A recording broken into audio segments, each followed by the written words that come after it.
Morning. So my name is Dylan Augustus, as you might know. I'm sorry with the delay in our connection and whatnot. I'm glad I finally got to meet you this morning. Sure. And I was like, oh yeah, I'll just say happy belated Veterans Day and thank you for your service in the Navy. Thanks. I didn't want to take the time to interview about my class meeting hours 3. Mm-hmm. Just want to say thank you for your service and thank you for your time. And I know we're interrupting your class, but I can't thank you enough. You're good. Those are a few questions I wanted to ask you about your time in the service and how they were and what you might have wanted to give in terms of advice or any tips to veteran child students, just people in general around the school that might want to hear. Okay. So, first question I had was the military always a original career route for your youth? Nope. Oh. So, my family is actually very historic in being in the military. My father was in the Navy. My grandfather, my great grandfather, they were all in the U.S. Navy. I did not want to join the Navy. I started out going to school at Southeastern, and I only lasted about a year, and I ran out of money, and I fiddled around different jobs for about 3 years, and I got fed up with it, and I decided to really find a way to get back to college, and I met a recruiter who talked to me about a new program at the time that was the Navy College Fund, and so I went and talked with him, and we talked over the course of like 2 or 3 weeks. After talking with him, I decided to join. And so my intent with joining was to get money for college. Nice. That seems to be a route for a lot of people nowadays. It is. I don't know if the Navy still has the same type of programs. I know they have different programs.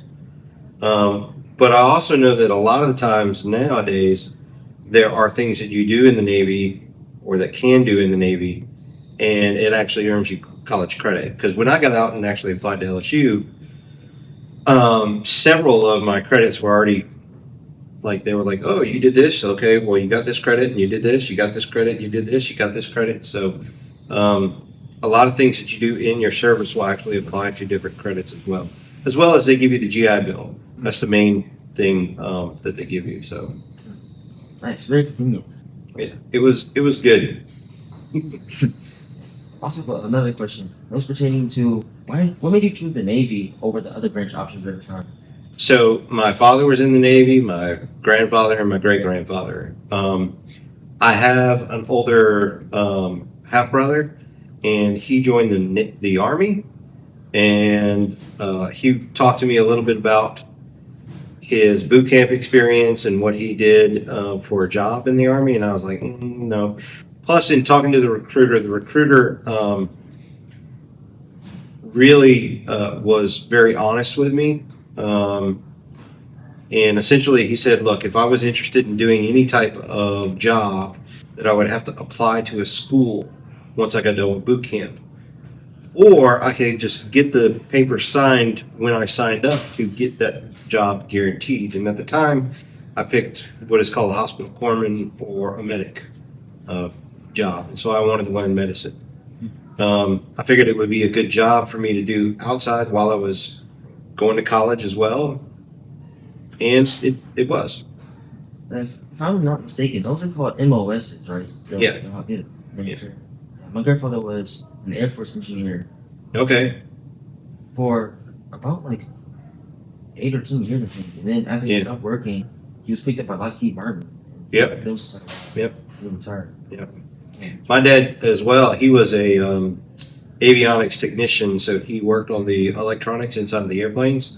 And when he got finished, he got picked up by a company here in Baton Rouge called Bowers Electronics.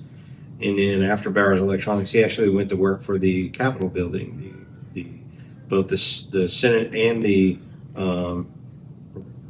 representative chambers. He controlled all of the electronic equipment for their chairs, where they voted, and the microphones and all that. So the direct translation from what you did in the service to what your job was outside of the service is very common. It's still today. So I have a lot of friends of mine who are now civilian pilots or civilian doctors, or and that's what they did in the service. So thank you. And I also wanted to ask, Now, as you know, servicemen are always stationed all over the place. I want to ask, were you allowed to stay here, or were you stationed in other places when you made to leave? Actually, I got to spend 3 years in Japan. So I went to boot camp, I went to core school, or medic school, and then I went to Japan. I loved it so much that I actually stayed there for an extra year. So I spent 3 years there. Normally, your tour of duty for overseas is 2 years. But I loved it so much, I was like, "Can I stay?" Please? And they were like, "Sure." And then my last duty station was in Washington State, Whidbey Island.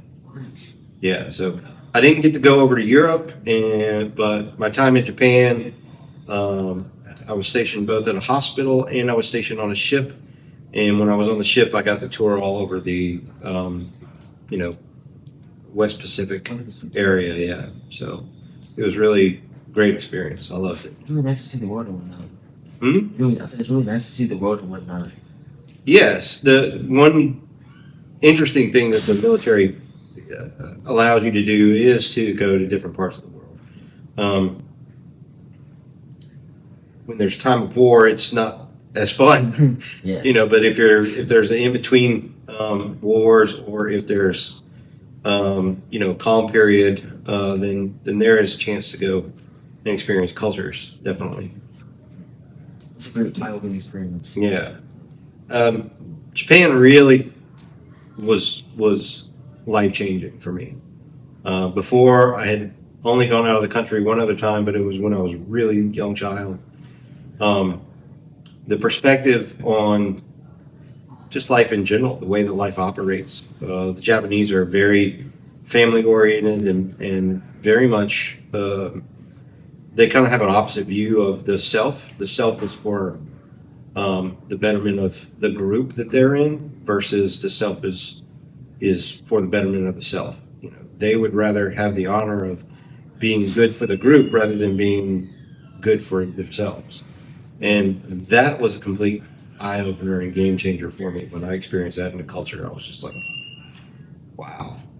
So Contrast of like individualism, if you will. very much, Yeah. yeah. For them, individualism is a less important, and it's how to make the whole entire group that you are involved with better.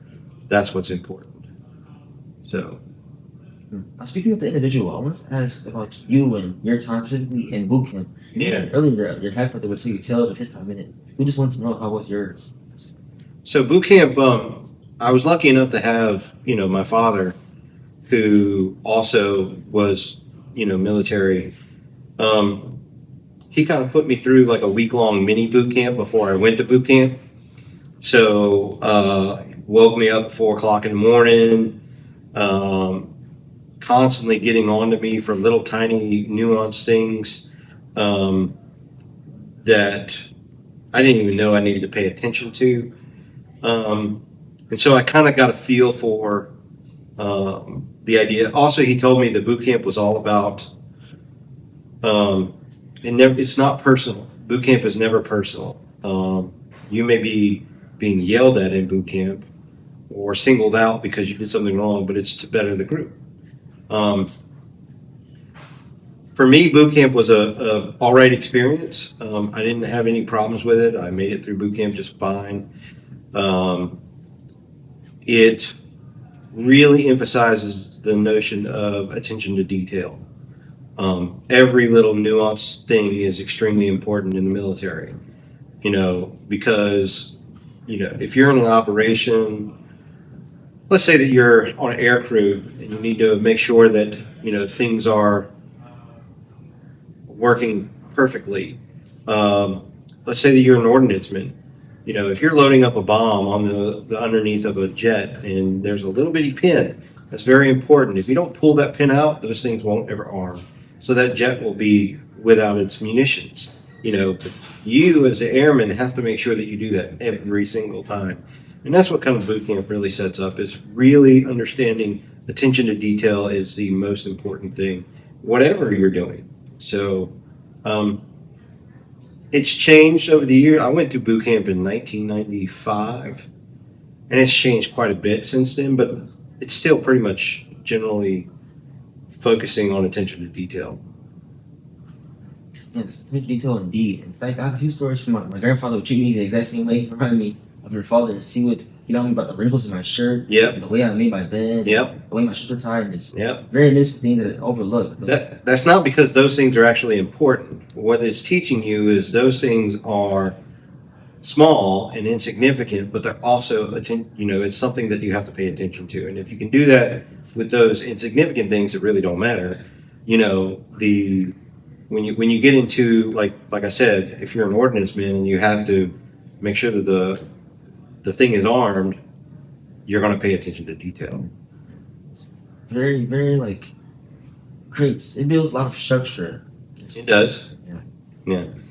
Personally, I think everybody should experience something similar to it, especially after high school. I think between high school and college, that would be a perfect time to experience it. I'm not saying that they have to go or that, everybody has to go through a military style boot camp, but something that would help instill the idea of attention to detail. I know that before I was in boot camp and when I went to college, I didn't really pay attention to that much.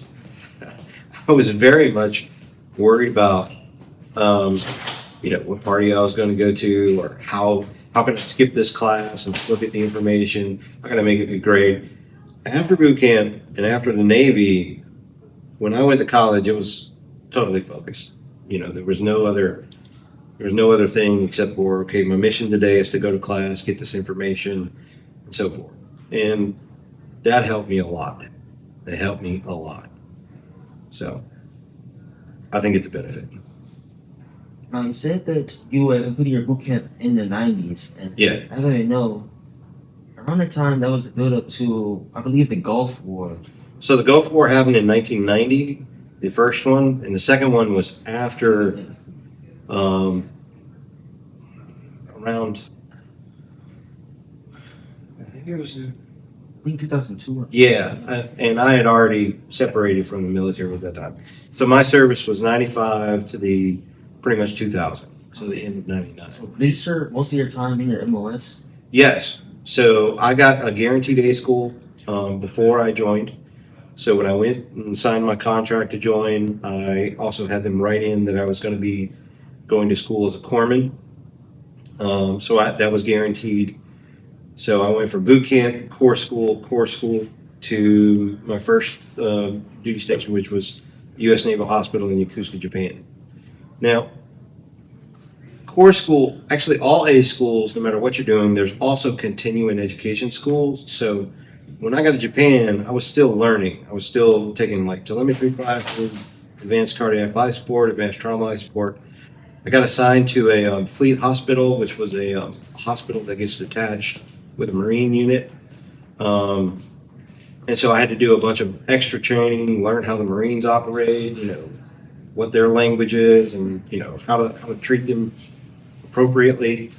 So I still learned quite a bit in the next 2 years after that.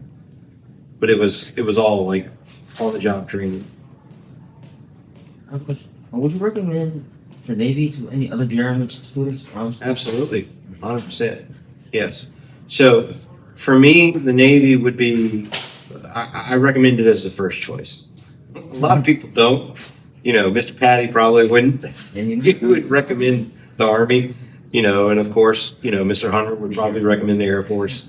All are actually really good. The majority of the armed services teach you something. And if you approach joining as if it's not only going to be helping you, you're going to have a job, you're going to get trained to do stuff, but it's also teaching you a lot of life skills as well. And it's going to really help you kind of grow up quicker. That's the only way to describe it. It helps you kind of get a better perspective on what's important in life and what's not. So, not going too far into it, I like the Navy a lot. I have a lot of history in it. I had a really great time in it. I would do it again. There are definitely things that won't go your way. And there are definitely instances where, having to do something that you're not wanting to do is going to be part of it as well. But in the long run, it was just a really good experience. And I think the Navy has a lot of opportunity. Um, its scope of operation is one of the largest four military branches. So the Navy has ground units, has sea based units, has air units. It's even playing around with space, Right. and stuff like that. So, I mean, the Navy is wide ranging. And also, I think that the Navy's education, the way that they teach, is really strong. They don't let you slack. You know, so yeah, it would be a good choice. You mentioned earlier that some of the moments that go into the pen were very eye-opening, very like changed the perspective for you in the Navy. Mm. What would you say was one of your more meaningful moments, or most meaningful to you in the Navy? Mm. Might be a bit of a thought machine. So, well, first off, before I went to Japan, like I really didn't have a lot of exposure to any Asian culture. I never went to Chinese restaurants. Didn't really get exposed to any type of food like that. My dad was very much a we don't go out to restaurants and we only eat meat and potatoes type of guy. Um, Also, coming up through high school, it was all about how I could get, how I could do the best for me type of thing, or what could I do to get ahead of somebody else, or something like that, And so, um, number one, being exposed to, I'll give you an example. Here, the landlord and tenant relationship is usually tenuous. Someone finds a house or apartment, they have to pay the rent, they don't like paying the rent, so they it's just not a good relationship. And most people just don't have good relationships. In Japan, your landlord is like your second father, and every time you pay the rent, you bring a present to your landlord, thanking him for allowing you to live in his house. And so, also, if you have a problem and you're not around your parents, you can go to your landlord, and they're kind of surrogate parents, so they can help you out with, things. So that was a really interesting experience. The other thing was over in Japan, the crime rate is next to nothing. Everybody respects everybody else, even if they don't like you. There were plenty of times in the city of Yokosuka, where I was mostly stationed, where I would walk out in the streets and I would go up to a shop, and they would smile and wave and stuff like that, even though there had been, the night before, a bunch of Marines that had been disorderly around their shop. It would still be very respectful to me. So that was something that I found very interesting. And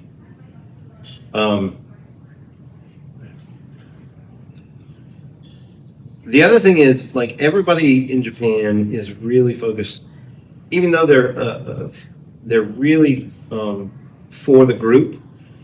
Unless you're kind of like in their group, they leave you alone. You can have, like rockets going off from your head and dancing around the streets with, metallic clothes or something.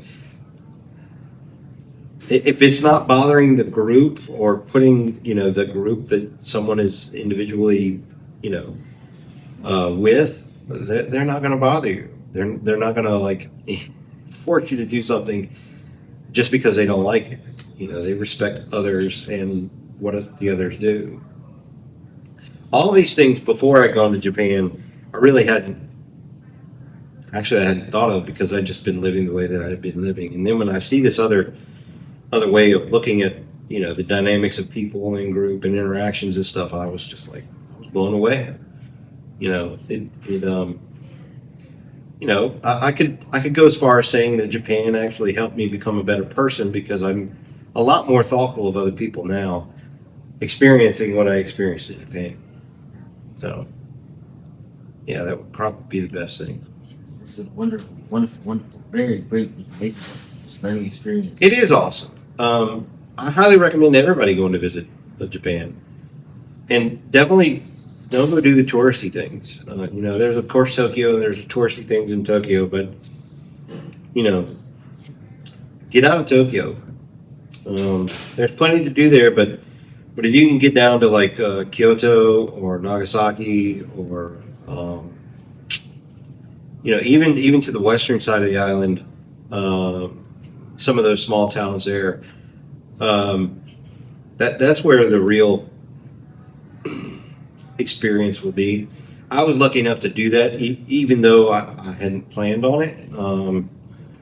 As a medic, I got to transport patients all over the country, both to military bases and civilian hospitals. And every time I would go to a new town, we would spend the night. We'd be able to go out, interact in the town, and it was just awesome. It was a really, really good experience. Also wanted to ask you from a question before we wrap up. Sure. I wanted to ask you, what influence being an arts teacher? So yeah, there's a big shift from being a medic and doing medicine to doing art. And long story short, I did medicine for 8 years. I was, in the military. I was civilian. I worked at Our Lady of the Lake in the emergency room, and I had like a personal crisis with not being able to fully do what I wanted to do, which was pretty much save everybody. I didn't want people to die, essentially. And I was struggling with that for a while, and I had to take a break from doing medicine. As a level 1 trauma center in Baton Rouge and in Louisiana, we were constantly getting people that were shot or fell off their motorcycle or ran over or, fell out of a 4-story building, stuff like that all the time, actually.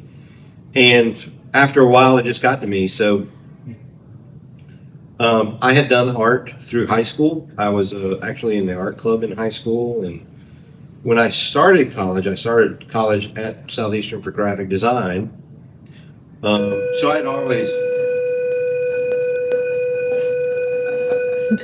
I had always done art as a kid. And when I started to have these, personal issues with doing medicine, I just went back to what I did. At the time, I followed my now wife to Louisiana College, which is up in Pineville. And I took a couple of art classes there. And it just all come flooding back. I mean, I just... Teachers, please release the students going on the Interact field trip to Rotary Luncheon at this time. There's just a few of them. You said how you know their names. Thank you. I felt this really intense draw towards doing art, and at the same time, I was feeling this difficultness with doing medicine. And so at the time, I just transitioned into studying art. I ended up coming to LSU a year later, and I went all through LSU and got my MFA and started teaching. So There's one more question I wanted to ask. Was there anything that you'd like to add to this interview that we didn't get to cover today? I mean, you've asked some good questions. I don't know much of anything else to add. I enjoyed my time in the military. I'd do it again. I highly recommend everybody taking the idea of joining the military seriously, even if you don't join. It's very beneficial. Yeah. Go Navy. Hopefully we'll beat Army this year. Yeah, they just keep getting this inside of recruitment. That's right. That's right. Yeah. But thank you for your time this morning. I'd like to Sure. take the time to shake your hand. Certainly. Thank you. No problem. That's what teacher. Thank you for your service. Yeah, Thank you yeah. for filling in today. And Sure, no problem. What's primary legend? Yeah. Yep. Very much. All right. Uh, Very cool. Previously, I saw an email we asked about